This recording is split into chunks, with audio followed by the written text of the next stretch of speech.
তোমাদের জন্য এত কিছু করলাম, আর সেই তোমরাই আমাকে ভুল বুঝতেছো। একটা বড় আমাকে বোঝার চেষ্টাও করলে না।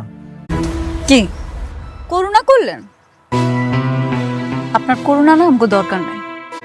আপনি যদি ভাইবা থাকেন আপনি উপকার কইরা আমাকে খুব খুশি করে ফেলাইছেন, সেটা আপনার ভুল ধারণা। হ্যাঁ ভুল, সত্যি সবকিছু ভুল। তোমাদের বিপদে আপদে সাহায্য করাটাও না ভুল।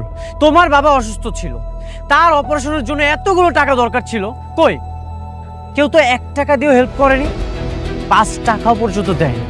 সব মিলিয়ে 5 লক্ষ টাকা দরকার ছিল। মেঘলা আমার ওয়াইফ, আর এই যে উনি আমার বাবা। ওনাদের আশেপাশে যদি তোকে আমি দেখি, তোর কিন্তু খবর আছে। যা, আর 1 মুহূর্তের জন্যও আমি তোকে আমার চোখের সামনে দেখতে চাই। বাহ অনেক সাহেব, বাহ, আপনি খুব সুন্দর গল্প সাজাইতে পারেন।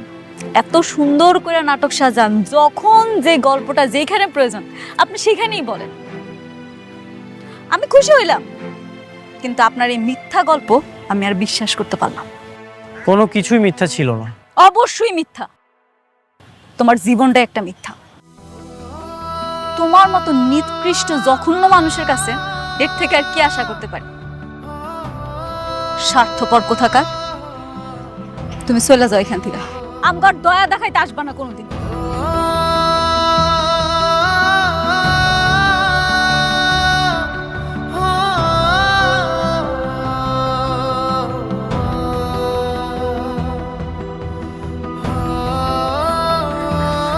আব্বা তুমি ঠিক আছো?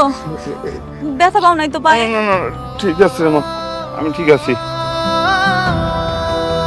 চল আব্বা, এ আব্বারে ধরে আন।